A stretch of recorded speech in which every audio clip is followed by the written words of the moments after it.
বাংলাদেশের 5 কোটি লোকের ডেটা কিন্তু এখনো ডার্ক ওয়েবে পাওয়া যাচ্ছে। শুরুতে আমি যে কথাটা বলেছিলাম, ডেটা ইন্টিগ্রেশনের সময় আমার এই ট্রাফিকে আমার এনক্রিপশনটা অত্যন্ত জরুরি। এই জায়গায় কিন্তু এন্ড টু এন্ড এনক্রিপশনটা জরুরি ছিল, যেটা হয়তো আমরা করি নাই অথবা করেছিলাম, কিন্তু আমি সোর্স কোডগুলো, আইডি পাসওয়ার্ডগুলোকে লিক করে দিয়েছি, যার কারণে মানুষের কাছে এই জিনিসগুলো আছে। তো ওই জায়গাটায় নজরদারিটা দরকার। আমরা এখন যেটা নাগরিক সেবা, মাননীয় প্রধান উপদেষ্টার স্পষ্ট নির্দেশনা আছে নাগরিক সেবা কার্যক্রমগুলো চালু করার জন্য। ওয়ান স্টপ সার্ভিস সেন্টার, অর্থাৎ একটা জায়গায় বসে আপনি বার্থ এন্ড ডেথ রেজিস্ট্রেশনের ইস্যুসগুলো আপনি সলভ করবেন, ল্যান্ডের ইস্যুসগুলো সলভ করবেন, আপনি এক জায়গায় বসে পাসপোর্টটা পাবেন। ধোবাউড়ার একজন মানুষ আব্দুল করিমকে কিন্তু এখন আর ঢাকায় পাসপোর্ট অফিসে বা মাইমিসিং পাসপোর্ট অফিসে যেতে হবে না।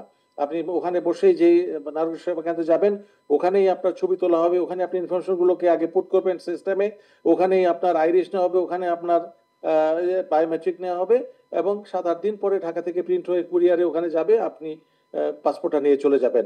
এইটা আমরা ঢাকায় রোল আউট করেছি, 10টা নাগরিক সেবা কেন্দ্র চালু হয়েছে। তার মানে আমরা চাচ্ছি হোল অফ দ্য কান্ট্রি অ্যাপ্রোচে যেতে। এখানে কিন্তু ফাইন্যান্সিয়াল সিস্টেমকে যদি ইন্টিগ্রেট করা না যায় তাহলে কিন্তু একটা সমস্যা। আপনি সিম্পলি ইজিপির কথা ধরেন, ইলেকট্রনিক গভর্নমেন্ট প্রকিউরমেন্ট, এখানে ব্যাংকের রোলটা কি? ব্যাংকের এই রোলটা কি manually money will be submitted, deposited, and afterwards the deposit slip will be uploaded. Things should not be like that. If it is so, তাহলে তো এন্ড টু এন্ড ডিজিটাইজেশন হলো না।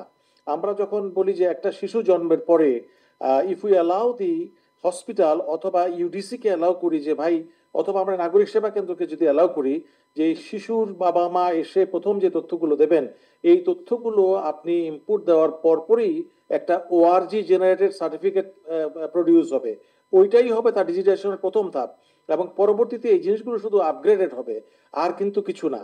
স্কেলেবল হবে, আর কিন্তু কিছু না। তাকে নতুনভাবে আর কিছু করার দরকার নাই।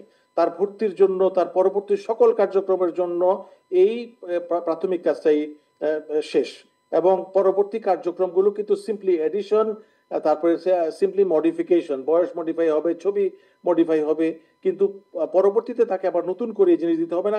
এখান থেকেই সমস্ত ডেটাগুলি কিন্তু প্রয়োজনীয় অন্য জায়গাগুলোতে রিট্রিট হবে। ডিজিটাল ব্যাংকিং এর বিষয়টা অনেকটা এরকম, উইল বি কানেক্টেড এভরিওয়্যার। আপনারা তো করছেনই, আপনারা যে এখন ক্লিয়ারিং হাউসগুলো করছেন, এগুলো কিন্তু ডিজিটাল ব্যাংকিং এর অনুষঙ্গ। আমি অনলাইনে টাকা ট্রান্সফার করতে পারছি, RTGS is available, BFT available. এই সমস্ত জিনিসগুলো যদি অ্যাভেলেবল থাকে, তাহলে আমরা বলে দেই যে একটা বড়সড় কার্য কিন্তু চলমান আছে। আর সবচেয়ে বড় কথা, ব্যাকবোন ইজ তৈরি। আমি বলেছি ব্যাকবোনের জন্য সরকারের উপর আপনার নির্ভরতার একেবারেই প্রয়োজন নাই।